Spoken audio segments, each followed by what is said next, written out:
Bonjour Marianne, je suis ravie d'être là dans cette interview, hein. Il me prend l'envie actuellement de discuter avec des femmes dont je trouve qu'elles étaient pionnières, qui ont osé vraiment dans leur vie ne pas rester dans des sentiers battus. Et depuis que je t'ai croisée, je perçois que toi, tu as quand même emprunté un chemin du chamanisme, du chant intuitif, du tambour, depuis très longtemps, depuis très jeune, à une époque où c'était pas à la mode.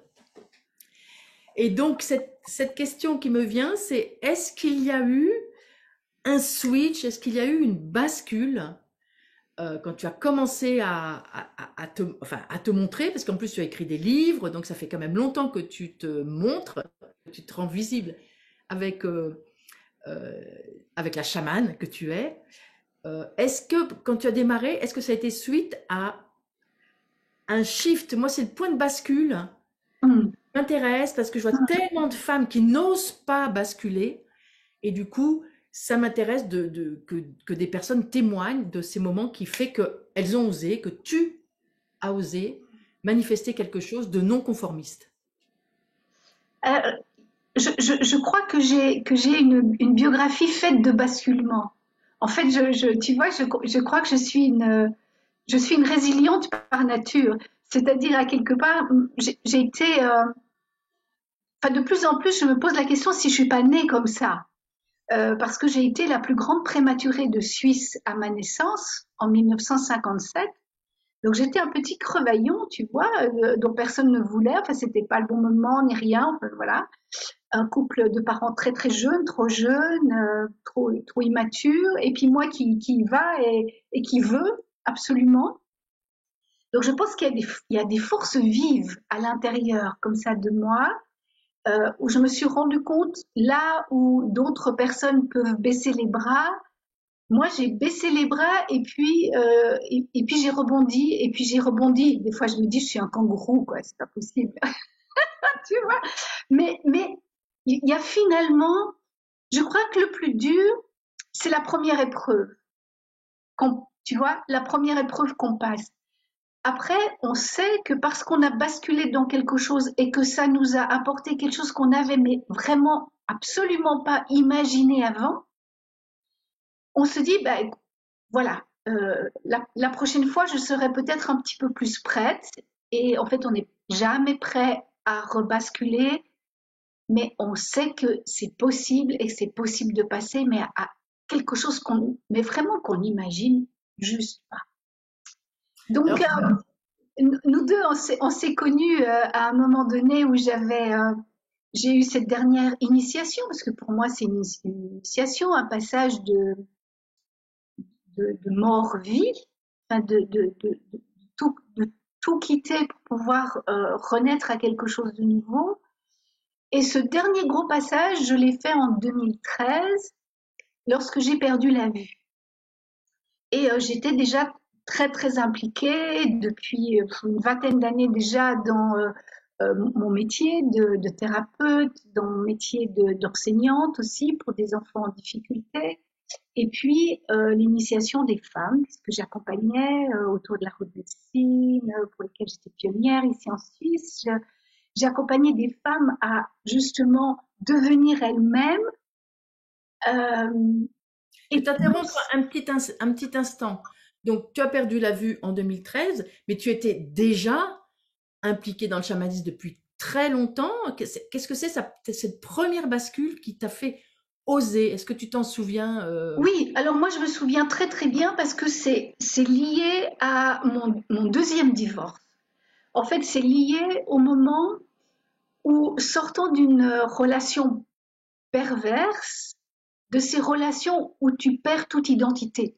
C'est-à-dire de ces relations où tu sais plus qui tu es, où tu sors d'années de mensonges, où on t'a fait croire certaines réalités, puis en fait ça l'est pas. Bref, t'es tellement perdu, enfin j'étais tellement perdu que je peux vraiment dire que je savais plus qui j'étais. Comme une sorte de plouf, tu sais, enfin de vraiment à l'intérieur c'est creux, et puis pouf, ça tombe au fond du puits, tu vois, et puis ça fait ploc, mais tu sais vraiment pas où la pièce est tombée, quoi. Tu sais plus qui tu es. Et puis là, la seule chose où je me suis dit, la seule chose que je sais, c'est que je suis une femme. Mais toutes les autres identités, c'est-à-dire le fait que j'avais été professeure, le fait que j'avais été mariée, le fait que j'avais été une amante, le fait que j'avais été une épouse, le fait que euh, j'avais des enfants, ils étaient plus là. Enfin, tout ça est venu un peu comme un jeu de domino. Tout ça n'existait plus. En fait, je pouvais plus du tout me rattacher à quoi que ce soit des normes extérieures. Mais pas par rébellion, pas par choix de me dire, ah oui, mais ça, je veux pas dans ma vie, ça correspond pas à mes valeurs. C'est vraiment, comme je te dis, le trou à l'intérieur qui fait que ça descend d'un coup et là, tu te dis, il va falloir remonter depuis cette base. Il faut trouver une base à quelque part.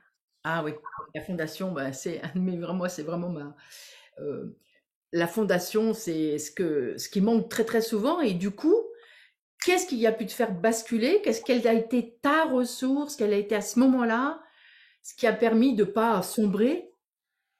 Alors, ça a été après tant d'abandon, puisque c'est une blessure d'abandon que j'ai, comme je t'ai dit déjà tout à l'heure, depuis l'enfance, enfin vraiment depuis la naissance, cette blessure d'abandon, elle a été guérie par le sentiment, c'est pas un sentiment, par une impression intime d'appartenance au monde, et en particulier au monde de la nature, c'est le monde, la nature, à la terre-mère, c'est-à-dire euh, pas de mère, mais une mère-terre, cette appartenance-là qui m'a tout d'un coup fécondée.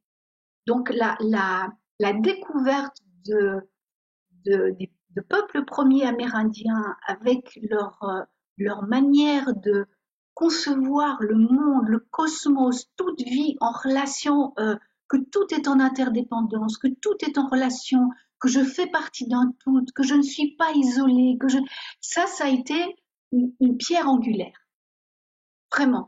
Et aussi une grande liberté face à ça, puisqu'une grande universalité, et donc pas du tout quelque chose de dogmatique qui pouvait à nouveau peut-être me mentir parce que Oui. quand on a suivi certains schémas et que ces schémas se sont détruits, on a une petite méfiance. On a une petite méfiance intérieure par rapport aux croyances qu'on pourrait à nouveau nous redonner euh, et puis qui pourrait être de nouveau une comment on dit, un sans issue. Tu vois. Donc j'avais besoin de sentir que c'était une voie devant moi universelle auquel la femme que j'étais pouvait appartenir, auquel, enfin, il y avait aussi des autres façons d'être femme que celles que j'avais connues. Et est-ce que, donc, tu as su te raccrocher à ça? Je suppose que quand, au moment de la plongée, et puis d'avoir réussi à raccrocher à une culture qui t'a parlé, que ce soit l'énergie de la nature, les Amérindiens, etc., ça m'intéresse aussi dans ce point de bascule, c'est qu'est-ce que, euh, quelle action, il y a un moment, tu as dû mener une action pour aller chercher des enseignements, ou est-ce que ça a été de la magie? Est-ce qu'à un moment tu es passé à l'action? Euh, Voilà, parce que moi je perçois que il y a aussi beaucoup de femmes qui disent ça va se faire tout seul, je reçois l'univers, et puis il me semble qu'il y a un moment, il faut aussi agir dans le non-agir. Il y a un moment de Ah oui, alors je suis Sagittaire, donc voilà, il y a cet aspect-là, mais je suis ascendant Taureau, donc il y a en moi quelque chose de très, ben alors il faut y aller, quoi. Donc j'ai lu et j'ai rencontré Louis Sanza qui était venu ici en Suisse. Et après Louis Sanza, parce que Louis Sanza, ben, il faisait du lien aussi à quelque part avec cette grande appartenance et la voix du ce grand sang. je m'en foutisme chamanique que j'adore. tu vois, qui est vraiment, mais arrêtons de nous prendre au sérieux parce que tu vas pas pouvoir remonter avec une corde en croyant absolument que c'est cette corde qui va te sauver la vie. Tu vois ce que je veux dire? Et là, dans ce grand chamanisme-là, avec plein néo-chamanisme de cette grande époque-là, il y avait quelque chose de pluriel.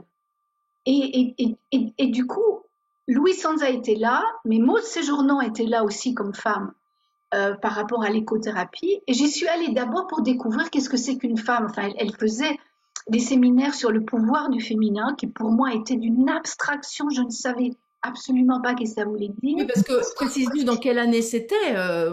C'était 90, enfin chez vous c'est pas 90, mais 94, 1985, 95, enfin, tu vois. Ouais, oui, oui, ouais. oui. Moi, j'ai été nourrie par enfin, mes premières euh, contacts avec le chamanisme, c'était les 7 plumes de l'aigle, qui en fait est inspiré, le conteur Louis Gougaud est inspiré de Louis Sansa. Et après, très longtemps après, j'ai découvert que c'était l'histoire vraie de Louis Sansa et qui a écrit des livres après. Mais c'était, euh, pour moi, au moment où j'ai lu les 7 plumes de l'aigle, ça me paraissait, enfin, c'était juste du roman, quoi. Et toi, Oui. t'as su y aller et Alors oui, j'ai pris le train, j'étais à Paris, j'ai rencontré le monsieur, enfin je vais dire, je lui ai dit je suis perdue. C'était un chouette moment d'ailleurs parce que je peux te raconter cette anecdote parce que je suivais déjà ces séminaires depuis quelques années lorsqu'il venait en Suisse et puis j'allais sur Paris et il fallait prendre un rendez-vous si on voulait avoir un soin énergétique avec lui. Donc j'y vais et voilà, je me présente, le groupe, et il donne son enseignement complètement ici et là, ici et là, ici et ça. Et puis après, au revoir, monsieur, dame. Voilà, et je vais vers lui et je lui dis, mais j'ai un rendez-vous avec lui, j'ai un rendez-vous avec vous. Il me dit, mais la journée est terminée, les rendez-vous c'était en mi-journée, etc. Je dis, mais personne n'est venu me chercher. Il dit, ah bon, ben. Je dis, mais je rentre en Suisse là, je peux pas revenir demain. Je dis, non, je peux pas revenir demain. Et, euh, et il me dit, mais j'ai terminé, c'est fini ma journée. Et j'étais là plantée en disant, mais je suis venue chercher quelque chose. Tu vois l'histoire de la corde. Je suis venue chercher quelque chose et c'est cet homme qui peut me l'apporter, je suis sûre. Et j'ai pris exprès un contact avec lui personnellement. Tu vois le truc? Vraiment ce truc un peu maintenant, enfin un peu élitiste aussi, de se dire, j'ai rendez-vous avec le maître, tu oui, vois. Ma oui, vie oui, a oui. changé parce que j'ai rendez-vous avec le maître. Et il me voit comme ça, décontenancé devant sa porte. Il me dit, écoute, allez boire quelque chose, revenez dans 1 heure. Ok. Donc tout était fermé. C'était un dimanche soir. Tout était fermé dans son quartier. Bon, bref, j'attends 1 heure comme ça au froid et puis je remonte. Et voilà, il me met dans la petite pièce où il travaillait. Et il me regarde, il me dit, vous avez des enfants? Je dis, oui, j'ai 3 enfants. Il me dit, vous avez mis 3 enfants au monde? Je dis, oui, oui. Il me dit, alors qu'est-ce que vous faites ici? Moi qui suis sage-femme, je comprends tellement l'initiation que c'est. Oui, il te disait, l'initiation, tu l'as déjà en fait. Tu l'as déjà eu. Ouais. Oh, Prends acte, en fait, finalement, c'est des prends questions. acte Oui. de ce que tu as vécu pour en faire quelque chose. Fais pas comme si tu n'avais pas vécu les choses. Parce qu'on a d'énormes expériences de vie. Je veux dire, enfant ou pas enfant, enfin, je veux dire, si on regarde notre vie, on a tous des incroyables expériences qui nous ont préparés à être là où on est, là, maintenant, au Merci. moment où on se pose la question, tu vois. Mais faire le déni de ce qui nous a semblé tellement normal, de ce qui nous a semblé pas important, de ce qui nous a semblé. Ben, non, il faut s'appuyer dessus. C'est hyper intéressant parce que juste avant notre interview, je suis en train d'écrire un article sur quelque chose que je propose et où j'étais amenée à raconter la frustration de ne pas avoir du temps, d'être frustrée de ne pas avoir fait la 12e formation qu'on a achetée, etc. Et du coup, au fur et à mesure que j'écrivais mon article, je me rappelle que quand j'ai fait ma formation de yoga, il y a un swami auquel je partageais ma frustration et qui m'a répondu une phrase qui a été magique aussi pour moi, c'est il n'y a pas plus grand yogi que celui du quotidien. Et je me suis mise à observer ma respiration en pendant les chaussettes de mes 4 enfants toutes petites chaussettes, tous les petits slips, toutes les petits t-shirts, etc. Et ça a aussi été une bascule dans ma vie à me dire, mais qu'est-ce que tu vas chercher loin? Parce que de toute façon, t'as pas le temps, t'as pas la possibilité, c'était mon cas à l'époque, parce que tout est là. Magnifique cette histoire. Donc Oui, bascule que tout est là déjà en fait. que tout est là, voilà. Alors évidemment, peut-être que le rôle du maître, c'est de te le rappeler. Oui. Oui. Hein, voilà. Et donc, voilà, je crois que ça a duré 20 minutes. Voilà, et puis je suis repartie. C'est pour ça que tu n'avais pas le temps. En fait, c'est pour ça que le rendez-vous était raté quelque part. La Mais leçon, c'était, mais t'as pas besoin de rencontrer des gens auxquels on met une aura particulière, non, qui sont aussi des êtres humains, qui peuvent être décevants d'ailleurs parfois. oui, tout à fait, tout à fait. Et ça a été une bonne, ça a été bonne leçon dont je me suis souvenue parce que j'ai rencontré aussi d'autres personnes expérimentées et auxquelles mais qui jouaient aussi un petit peu sur leur, oui, enfin qui jouaient un petit peu leur personnage, tu vois. On dirait qu'ils jouaient rien, enfin ils jouaient tout, enfin plutôt ils jouaient tout. Il était tout et son contraire. Et j'ai aimé cette liberté-là. J'ai aimé cette liberté qui m'a montré. Je veux préciser aux personnes qui peuvent nous écouter que pour moi, Louis Sansa, c'est que j'ai pas connu, parce que je l'ai connu que à travers ses livres, c'est la voix du sentir. Pour moi, c'est ce que je retiens de lui, qui est ma voix à moi, la voix du sentir à l'intérieur de soi, dans son corps. Et en gros, c'est ce qu'il te disait, mais t'as accouché, j'aurais aimé accoucher parce que c'est la plus grande initiation dans le Oui, sentir, oui. surtout à Et nos d'ailleurs, générations. il parlait beaucoup des femmes et de la place et de la place de la femme autrement. Enfin, je veux dire, il disait, il nous faut ovuler un nouveau monde. Il nous faut ovuler un nouveau monde, mais nous, on ne sait pas le faire. Donc, il faut que vous nous montriez comment faire ça. C'est des petits mots comme ça qui sont, oui, c'est des perles, parce qu'après, si tu te poses la question chaque jour, est-ce que j'ovule ma réalité chaque jour? Euh, Est-ce que je crée en fait quelque chose de ce don de la vie qui m'a été donné? Est-ce que j'en fais quelque chose chaque jour? Un gâteau, hein, je veux dire un gâteau, la lessive, c'est égal, mais est-ce que je fais quelque chose de sans rien prétendre que de simplement donner de la vie à la vie, tu vois? Je pense que ça nous remet à notre place et c'est de là qu'un rayonnement va pouvoir se faire. C'est là où il y a la montée, c'est là où C'est il y a la remontée. Mm. tellement précieux ce que tu dis et tellement en résonance avec toute mon expérience où moi, en quelque sorte, j'ai raté tous les rendez-vous avec les grands ou Oui. les grandes, curieusement. Et, et en même temps, je sens en moi, mais oui, mais c'est pourquoi que tu vas aller chercher ces personnes-là et que tu es en train de répondre et de répondre à tant de personnes où nous courons derrière le temps, nous courons derrière des grandes initiations. Quand on a vécu un truc incroyable, moi j'ai vécu des pratiques assez incroyables en chamanisme ou autre, et on cherche après à revivre le truc, alors qu'en fait, ce que tu dis, c'est le ramener dans le tous les jours, quoi, dans...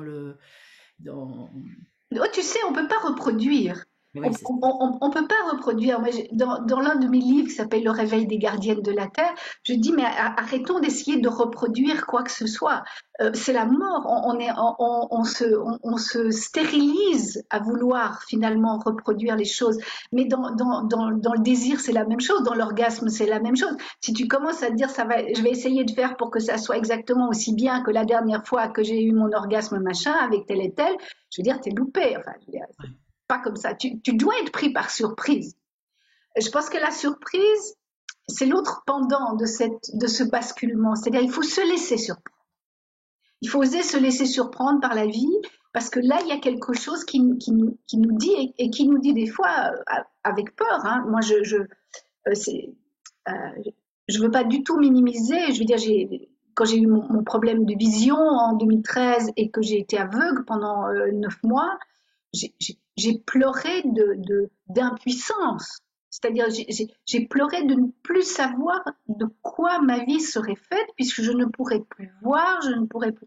Enfin, je veux dire, c'est des moments de deuil de qui on est, de qui on a été, euh, de ce qu'on pensait pouvoir faire dans la vie, enfin dans la vie de tous les jours. Perdre la vue, c'est une grosse histoire. Enfin, je veux dire, comme sens, dans le monde d'aujourd'hui, qui est un monde visuel, perdre la vue, c'est vraiment, enfin, tu peux, tu peux plus rien faire. On te dit, mais prenez Internet, on te dit, pouf, pouf, vous voyez bien, c'est marqué. Je veux dire, c'est incroyable comme isolement, c'est incroyable pour l'avoir vécu. Et puis tu sors de là, et enfin, je suis sortie de là et on m'a Je vais te dit, poser une question par rapport oui, à ça, parce que moi, ça me paraît énorme.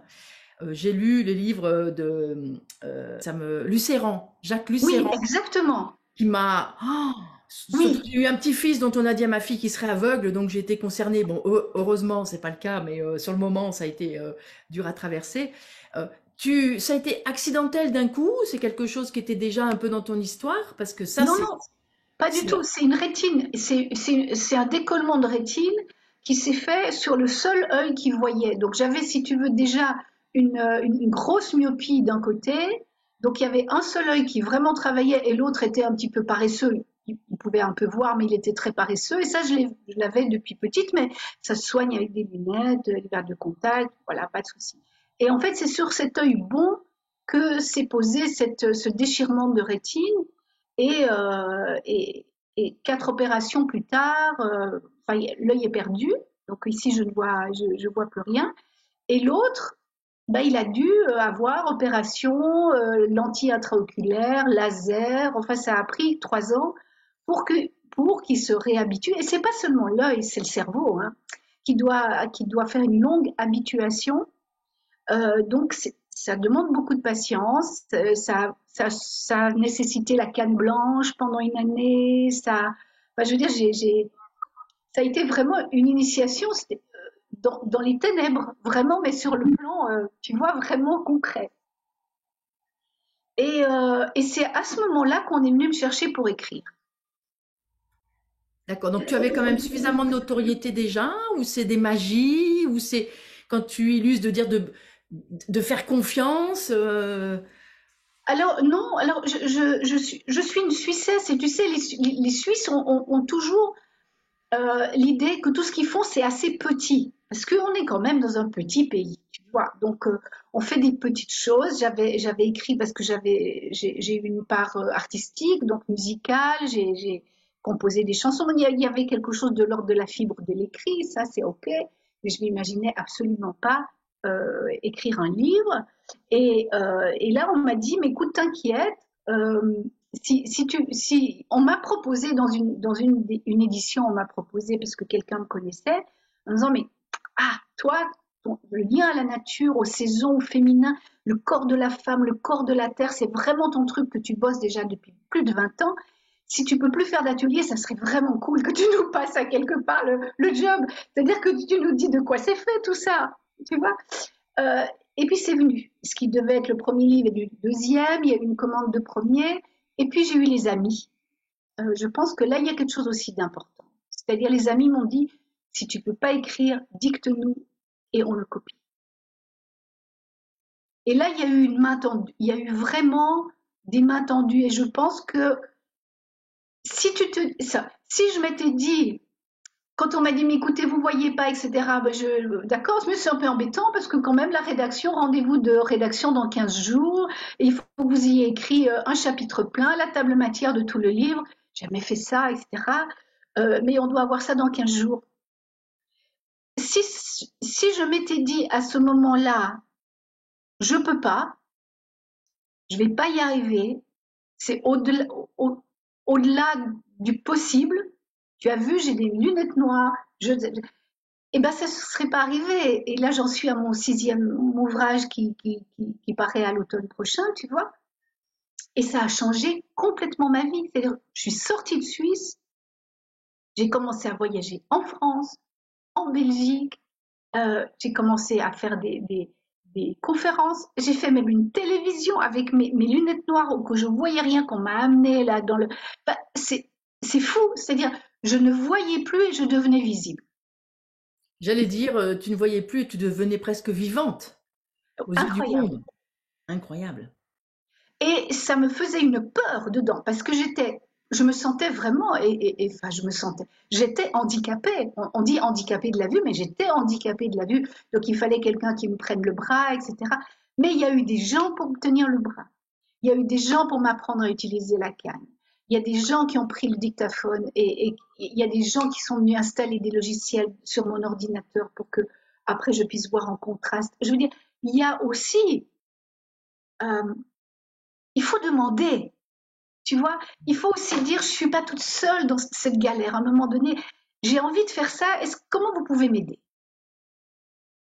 Parce qu'on peut pas forcément tout faire, tu vois aussi. Et je pense que là, Donc la bascule, pour toi, un des éléments de la bascule, c'est aussi de se faire aider. oui, c'est aussi de dire, je vais le faire. Je vous demande pas de le Oui, faire à ma place. Je vais le faire. J'ai j'y pris la vais. décision de le faire. Ouais. Simplement, là, il y a il y a des petites choses où j'ai des limites. Est-ce que vous pouvez m'aider? Donc tu as la décision, c'est-à-dire Oui, j'ose y aller alors que j'y vois rien, j'ai une trouille bleue, je sais pas écrire, j'ai que des embûches et pourtant j'y vais. Donc là, tu avais quand même une énergie en toi du oser et après demander de l'aide et l'aide et en fait tu nous dis que tu es accompagné. Ça s'est manifesté de façon concrète avec des gens qui t'ont aidé, mais quelque part l'aide tu l'as convoquée quoi, cette aide. mais je pense, mais euh, c'est ma force de vouloir la vie à tout prix. Ouais. Je pense que c'est ça d'être accompagné. Dire, je vais pas pouvoir te dire, ben, j'ai mes animaux totems, on est d'accord. Mais je Mais veux c'est dire, bien, allons, je suis d'accord, c'est bien si tu en parles, parce que là aussi, il faut convoquer tout ça, puis pour plein de gens, moi c'est pareil, je sens que je suis accompagnée dans ma vie quand je regarde en arrière, et puis moi je vois rien, etc. Et est-ce que tu peux peut-être en parler en disant, enfin, mais que tu tu ne vois, vois pas forcément, mais là où je me sens accompagnée, des fois, c'est, par exemple, je suis en train de mettre en place, tu sais, ces temps de savoir qui sont une fois par semaine des rencontres sur Instagram, et ça va donner aussi un joli projet. Euh, et puis je pense à quelque chose. Je pense à quelque chose, à un thème, et je me dis, ah, j'aimerais bien aborder ça parce que voilà, ça me questionne. Et hop, il y a une synchronicité qui arrive, quelque chose que je lis dans le journal, ou bien une personne qui me parle de ci et ça durant la semaine, alors que ce thème, il vit que à l'intérieur de moi pour l'instant. C'est seulement à l'intérieur, et puis il y a quelque chose il y a comme un écho, il y a comme une sorte de résonance. Et quand je sens cette résonance, je me dis, ah ouais, finalement, je suis accompagnée. C'est ça que j'entends. C'est-à-dire qu'il y a, ouais, il y a quelque chose qui s'amplifie entre moi et puis le monde. donc finalement tu parles, moi j'adore ce que tu dis, je bois tes paroles, c'est pragmatique. Cette guidance de l'invisible, soi-disant, je trouve qu'il y a beaucoup de personnes qui peuvent en parler d'une façon mystérieuse et ce que tu dis, c'est que c'est juste pragmatique parce que ça se manifeste avec un article de journal, avec des choses très concrètes. Oui, alors peut-être que c'est important d'avoir développé la vision, Oui, la vision pour percevoir ça, absolument. simplement. Est-ce qu'on pourrait être complètement, tu vois, vraiment dans son... Tu as parlé de frustration tout à l'heure, mais en fait, la frustration, c'est quand tu réduis quelque chose. C'est-à-dire, tu mets des œillères et tu te dis, mon Dieu, et puis ça va pas m'arriver, et puis là, c'est vraiment machin, et puis là, je me sens comme si, et puis tu te resserres. Je pense qu'énergétiquement aussi, il y a quelque chose qui se resserre. Or, si tu resserres, il peut y avoir mille manifestations, tu les verras pas. Ouais. Ouais, formidable. Tu l'exprimes d'une façon qui est limpide, je trouve. Pour revenir à, tu viens de dire quelque chose par rapport à cette énergie de vie, etc. Donc tu es né, tu étais un bébé de quelques 500 ou 600 grammes, peut-être, c'était grand prémat.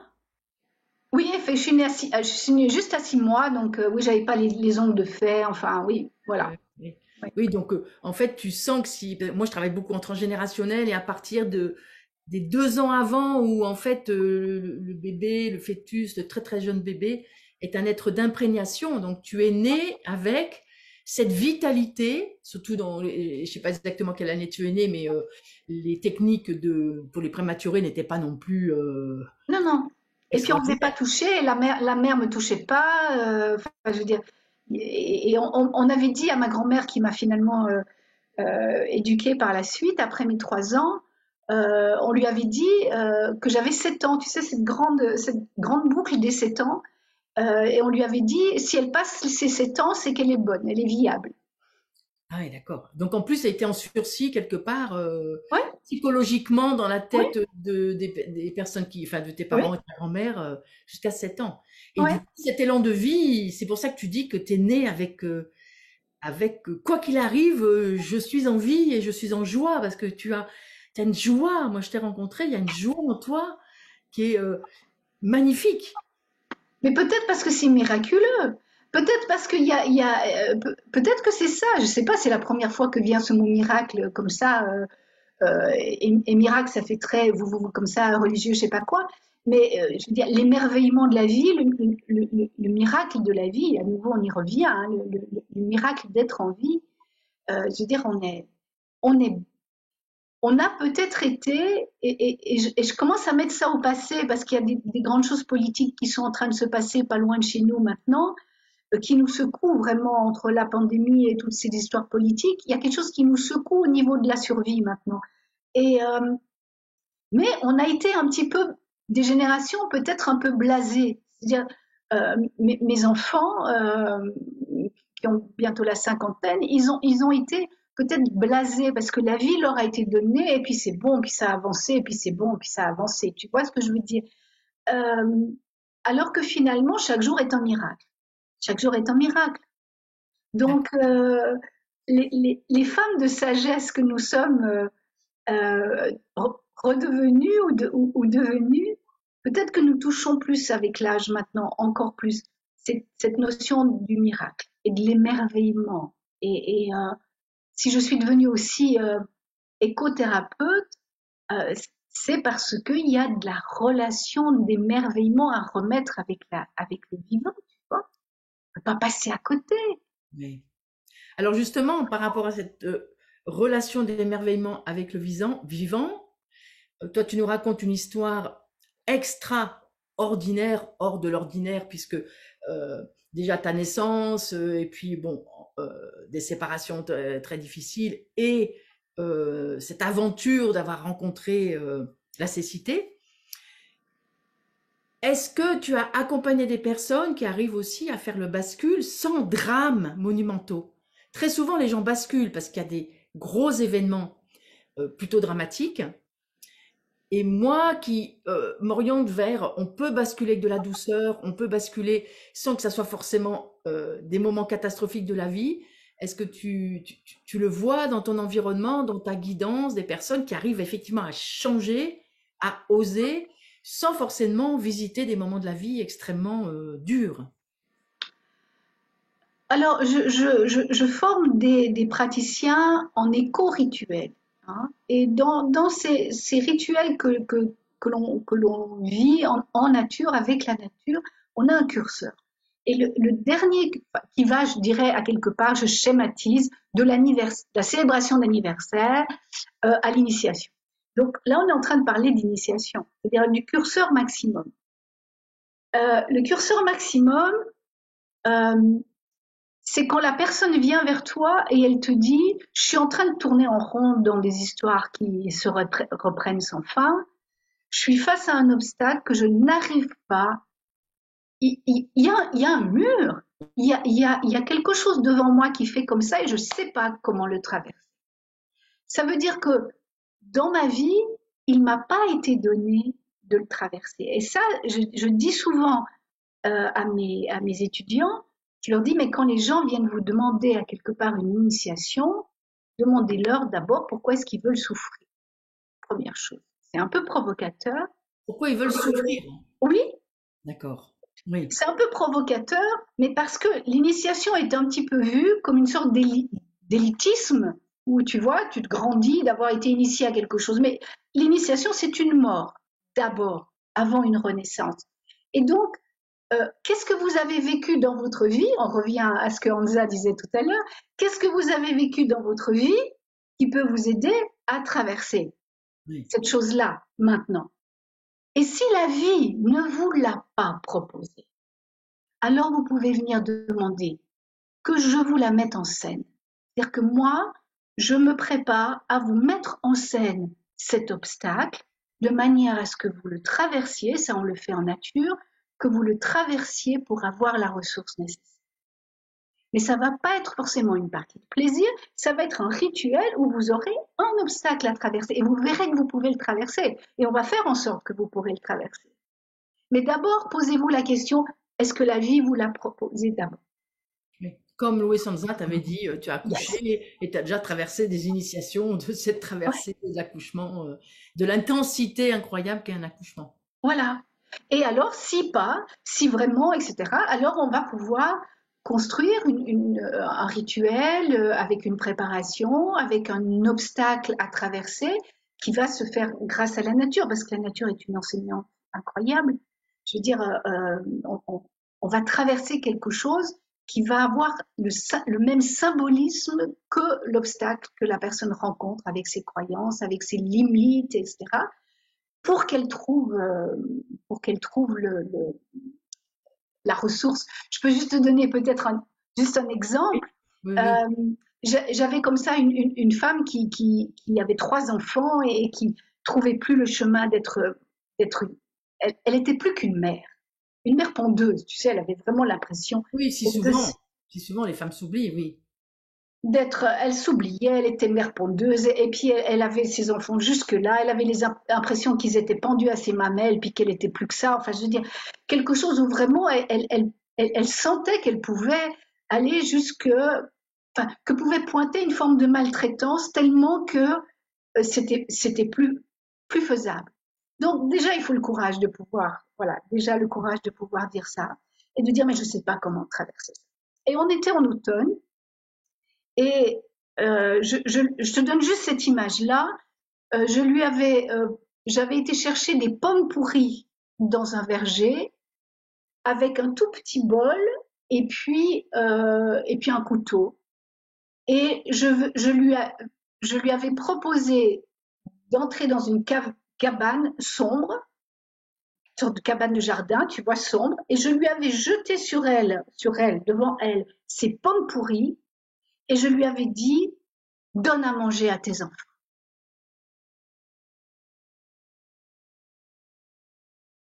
Une initiation, elle donne pas, elle dit pas comment, elle donne l'épreuve.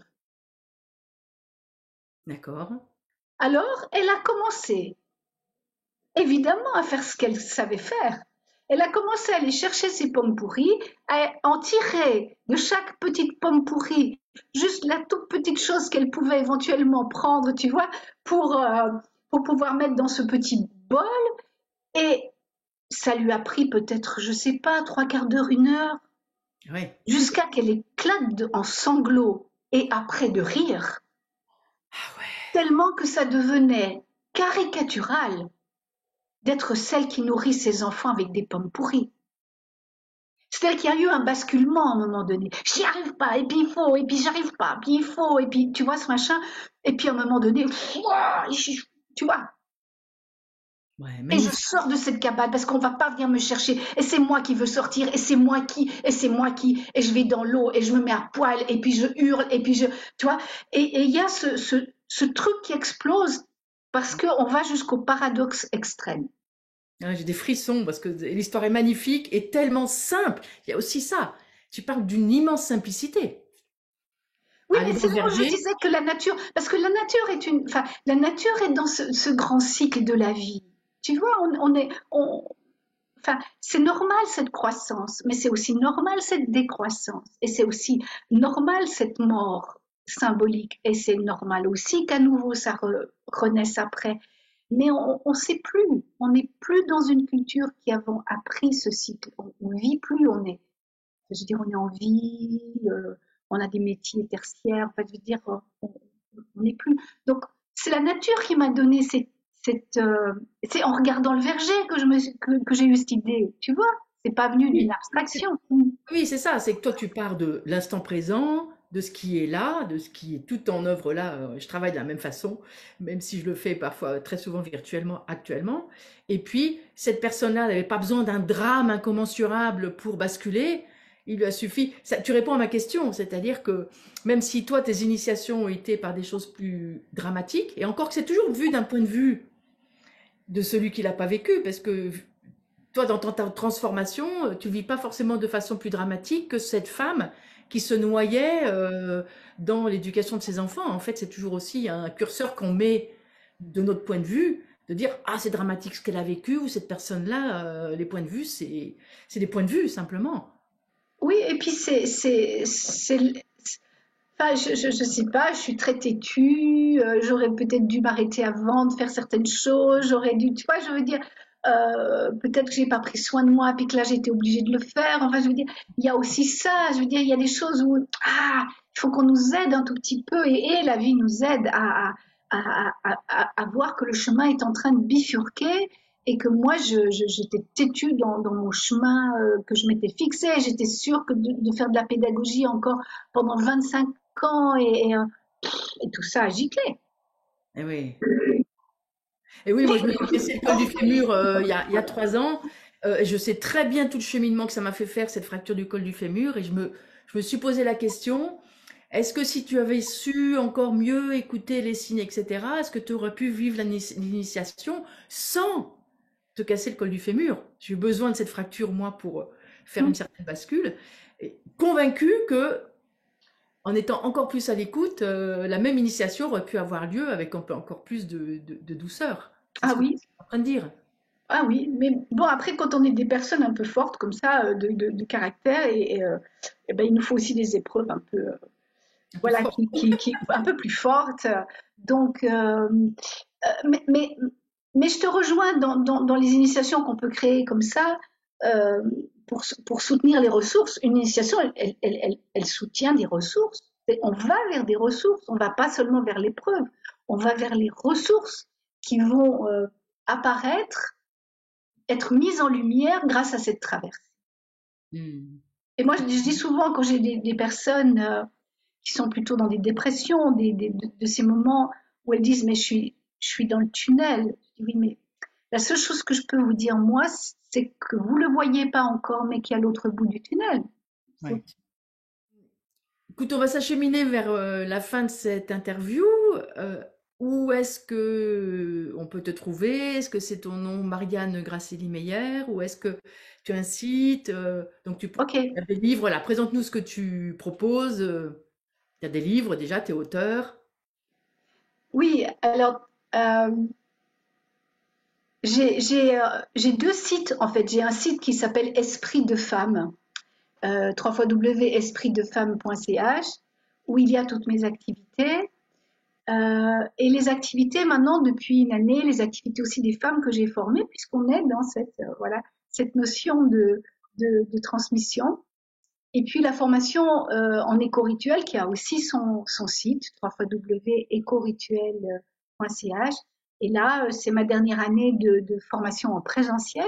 Après, c'est des autres femmes que j'ai formées qui seront en France, en Belgique et en Suisse pour donner cette formation. Et moi, je m'occuperai uniquement du e-learning, c'est-à-dire de toutes les bases, parce que j'ai vraiment envie que toutes les personnes formées aient vraiment les bases telles que je les apporte. Ça permet une unification vraiment de la formation et ça permet là aussi de la créativité du côté des personnes qui reprennent le flambeau parce qu'elles n'ont pas à faire comme Marianne. Je n'aimerais pas qu'elles fassent comme Marianne, tu vois. Donc Marianne, elle donne ce qu'elle a à donner et puis elles vont pouvoir broder, elles vont pouvoir dans le présentiel proposer des activités, des exercices que moi j'ai absolument pas eu à disposition et comme ça reste vivant. C'est très important, ça aussi. Que ça Ah puisse oui, rester alors, vivant.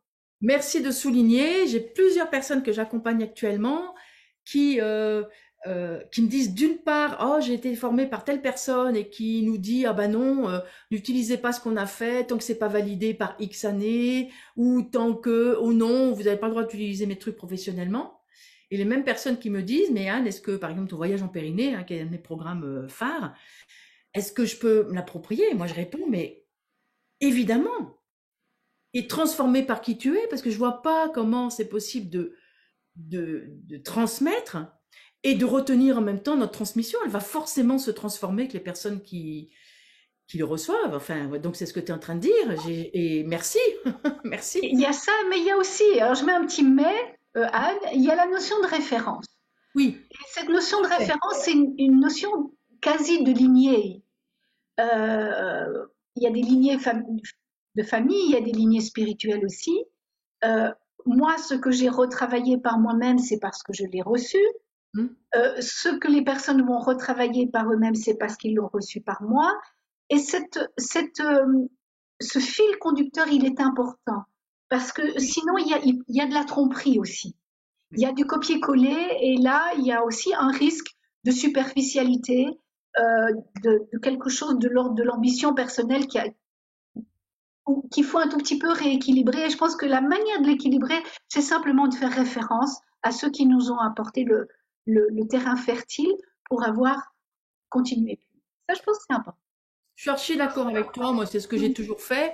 Mais simplement, je me rends compte qu'avec le temps qui passe, je pense que je transmets des choses où j'ai oublié la référence de tout. Donc, au fur et à mesure, je donne mes références et puis après, ça devient quelque chose qui est moi et je continue à citer les personnes qui sont mes référentes ou les livres, comme tu as cité Oui. Louis Ansa.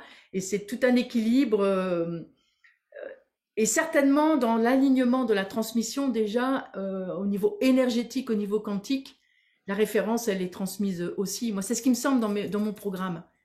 J'ai l'impression que si à un moment, il y a des gens qui oublient de citer, j'ai quand même l'impression que la vibration de ce que je propose va rester un ancrage tangible. Alors moi, j'ai la chance d'avoir écrit des livres, ce qui fait que le livre de référence, la référence reste le livre, enfin, un de mes livres par exemple, est une des références pour la formation, mais le livre pose à la Ouais. fois une référence et à la fois le rayonnement, parce que comment tu veux garder, à partir du moment où tu proposes quelque chose dans un livre, et voilà, il sème. Ils s'aiment, et oui, Il sème. bien sûr. Ça sème, ça, ça sème. Mm. Ça sème, ouais. C'est joli. On s'aime, On sème. semons, aimons-nous. Dans le langage des oiseaux, on pourrait délirer un moment sur ça. Écoute, Marianne, je te remercie vraiment énormément. Je trouve que tu es vraiment extrêmement inspirante. Et tant mieux que tu continues donc à transmettre, à être une référence. Merci. Et j'espère que cette vidéo va vraiment tourner. Donc, toutes les personnes qui vont nous écouter, eh bien, n'hésitez pas à commenter, à contacter les anciennes hein, qui ont des transmissions. Moi, j'ai des transmissions, tu as des transmissions, mais des jeunes aussi et je trouve que les jeunes vont très vite parce que les initiations, je trouve que ça va très vite pour changer de paradigme. Est-ce que tu as quelque chose à rajouter qui est là? Non, enfin, si quand même, si quand même. Tu viens de parler des plus jeunes, et je suis effectivement comme pionnière. Je sais que j'ai dû énormément aller chercher les choses parce il y avait rien. Je veux Oui. dire, il n'y avait pas autant de voyages, il n'y avait pas ce virtuel qui nous offre des possibilités de rencontrer l'enseignement de personnes lointaines. Tout ça, il fallait vraiment beaucoup se mettre en mouvement. Les jeunes ont beaucoup plus ça dans la béquille informatique actuelle. Et c'est ce qui rend les choses beaucoup plus rapides pour eux. Et c'est d'un enthousiasme débordant et c'est beau parce qu'effectivement, on a vraiment besoin que ça aille aussi un peu plus vite maintenant. Euh, j'ai juste envie de dire ne pas oublier des racines, quoi. Ne pas oublier le temps qu'il faut aussi pour juste que ça rentre à l'intérieur. C'est comme ça que ça va être fructifié ou fructifiant. Mm.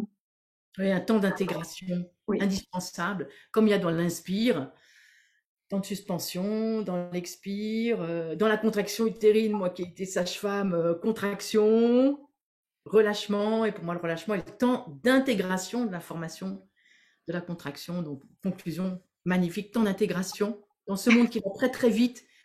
Oui. Trouver du temps dans le temps pour intégrer les enseignements et les transmissions. Merci beaucoup, Anne, hein, pour ce temps de partage.